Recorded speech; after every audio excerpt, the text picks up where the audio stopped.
Hi Scorpio, and welcome to your January 2024 horoscope. I hope you had a really nice December and Happy New Year. I hope you're excited for the month to come.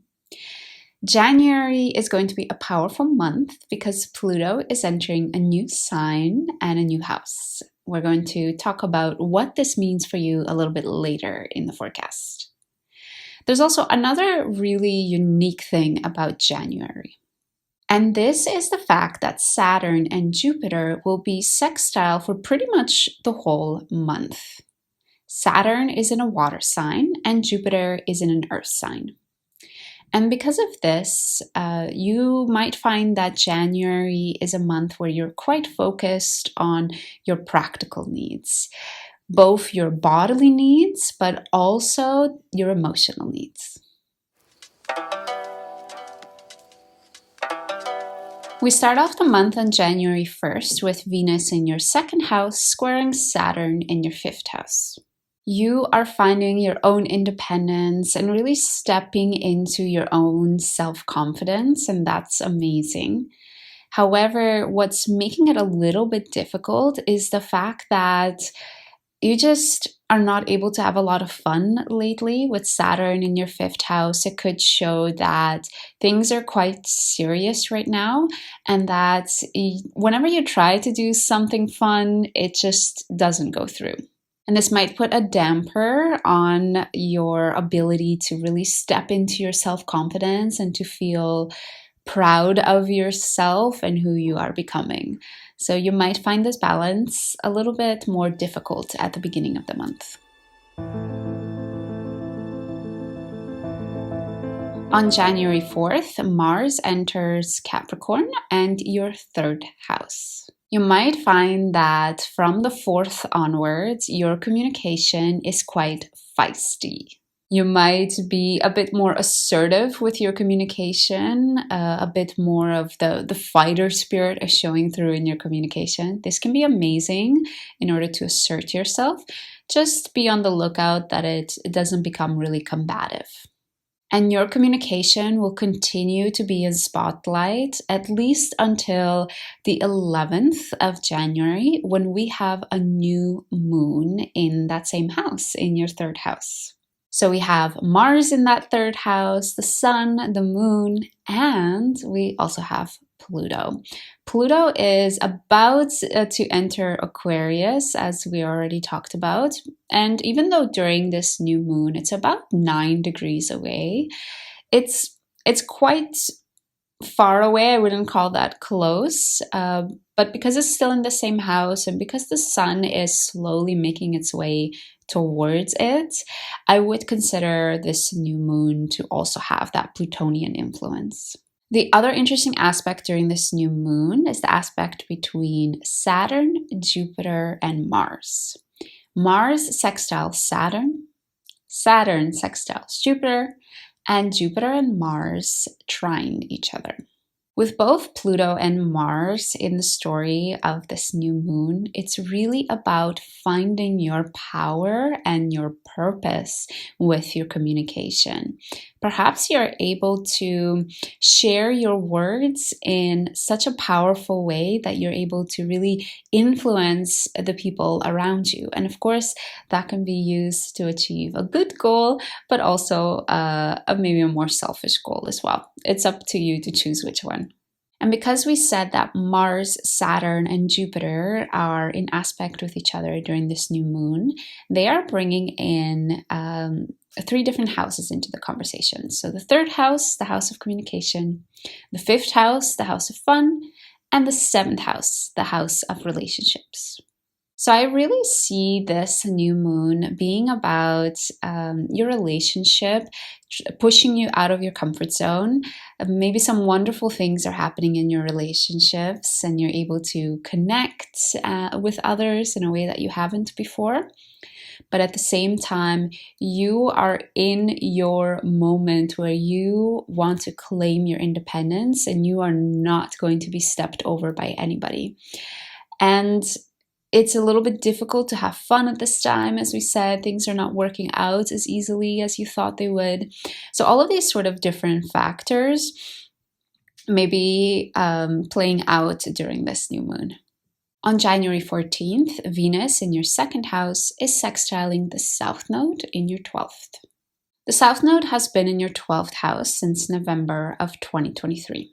And even though the North Node in your 12th house might not feel like the easiest thing right now, the fact that Venus is touching it, it means that at least for around this day, you are going to feel a little bit more calm and peaceful with the situation at hand.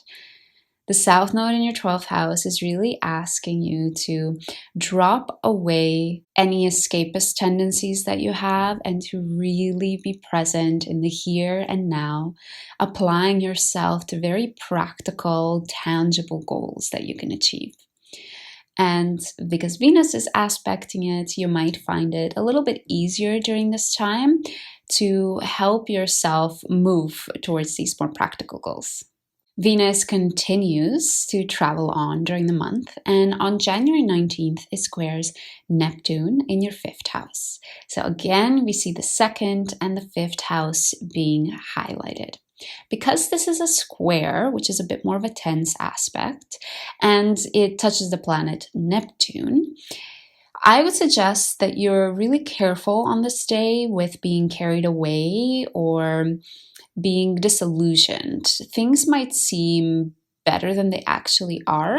So I would advise not to take any big steps or decisions on this day, just to wait it out a bit and see if a couple of days after those options still look as shiny and as amazing as they did before.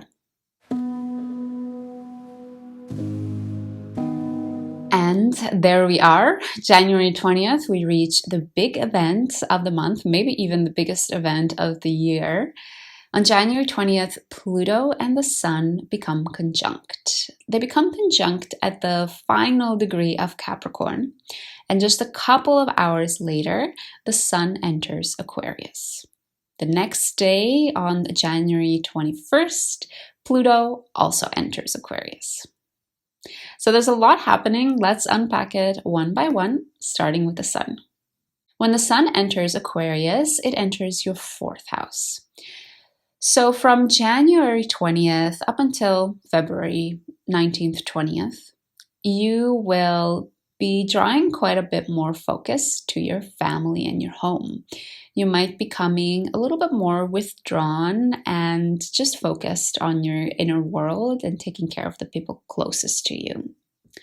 This start of Aquarius season, though, is not like any other Aquarius season because Pluto is right there alongside the Sun. With Pluto entering your 4th house, for the next 20 years, you are going to be considering how you can draw your purpose and your meaning in this world through activities that surround your family or your home.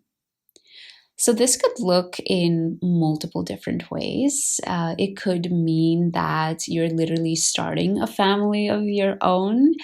It could mean that you're getting in situations surrounding your house where there are power struggles, or you find out some sort of new information about your ancestors that makes you feel much more confident and allows you to really step into your power and change your life completely.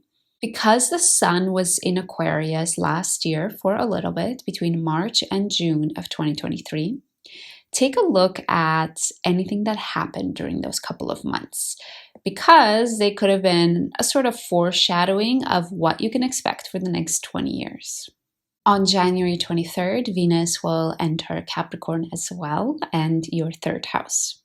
So we talked already that Mars is in your 3rd house, perhaps bringing a lot more assertiveness in your communication. And once Venus joins the 3rd house, it might help mellow out this assertiveness. It could be a good or a bad thing, it depends.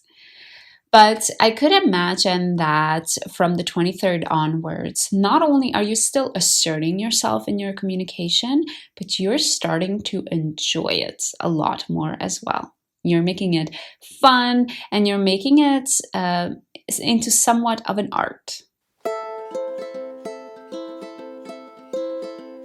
On January 25th, there is a full moon in Aquarius in your 4th house.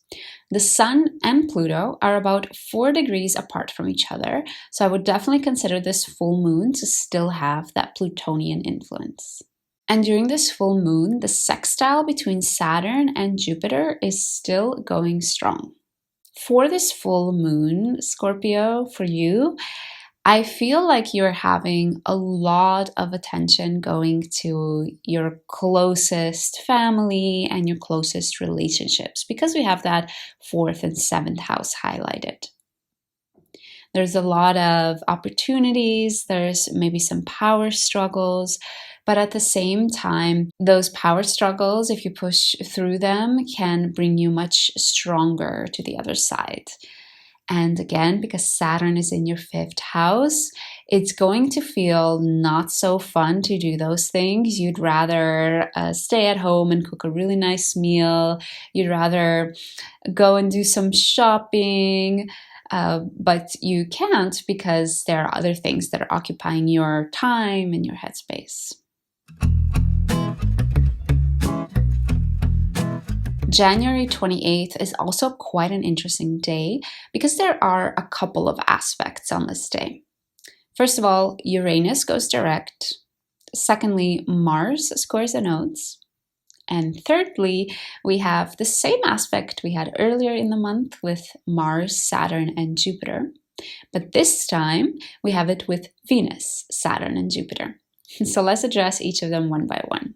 With Mars squaring the nodes, you are going to do the scary things. You're going to need to say the things that scare you and the things that really require you to be courageous. Keep in mind that at the end of the day, this is for your better good. You are learning to become a better version of yourself than you could ever imagine. So I would recommend on this day to go ahead and do the scary thing. In regards to the aspects between Venus, Saturn, and Jupiter, take a look at what happened around January 11th. This is basically the same aspect, except this time with Venus instead of Mars.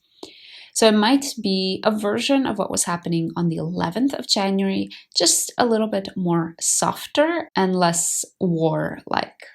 We close off the month on January 30th with Mars trining Uranus in your 7th house.